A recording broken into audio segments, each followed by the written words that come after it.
L'Évangile selon Matthieu, chapitre 1. Voici la généalogie de Jésus-Christ, de la descendance de David et d'Abraham.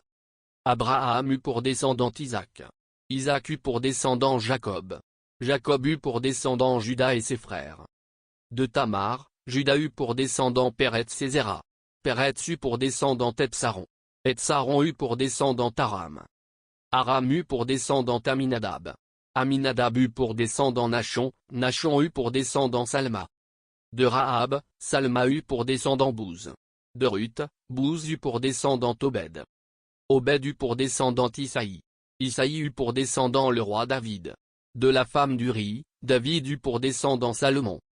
Salomon eut pour descendant Roboam. Roboam eut pour descendant Abia. Abia eut pour descendant Acha. Acha eut pour descendant Josaphat. Josaphat eut pour descendant Yoram. Yoram eut pour descendant Osias. Osias eut pour descendant Yotam. Yotam eut pour descendant Taha. Taha eut pour descendant Ézéchia. Ézéchia eut pour descendant Manassé. Manassé eut pour descendant Amon. Amon eut pour descendant Josia.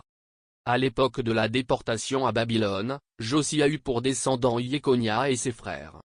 Après la déportation à Babylone, Jéconia eut pour descendant Shelsiel.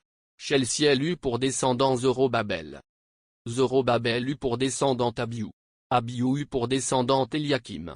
Eliakim eut pour descendant Azor. Azor eut pour descendant Sadok. Sadok eut pour descendant Haïm. Haïm eut pour descendant Eliou. Eliou eut pour descendant Éléazar. Éléazar eut pour descendant Mathan. Mathan eut pour descendant Jacob. Jacob eut pour descendant Joseph, l'époux de Marie, de laquelle est né Jésus, appelé Christ. Il y eut donc en tout 14 générations d'Abraham à David, 14 de David jusqu'à la déportation à Babylone, et 14 de cette déportation jusqu'à Christ. Voici dans quelles circonstances Jésus-Christ vint au monde. Marie, sa mère, était liée par fiançailles à Joseph, or elle se trouva enceinte par l'action du Saint-Esprit, avant qu'ils aient vécu ensemble.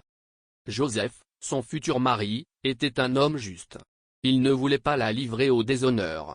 C'est pourquoi il se proposa de rompre ses fiançailles sans en ébruiter la raison.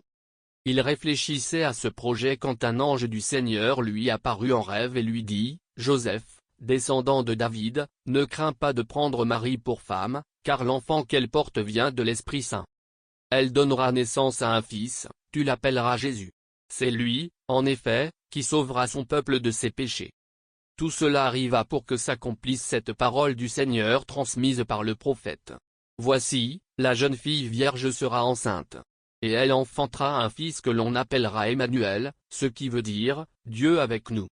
À son réveil, Joseph fit ce que l'ange du Seigneur lui avait commandé, il prit sa fiancée pour femme.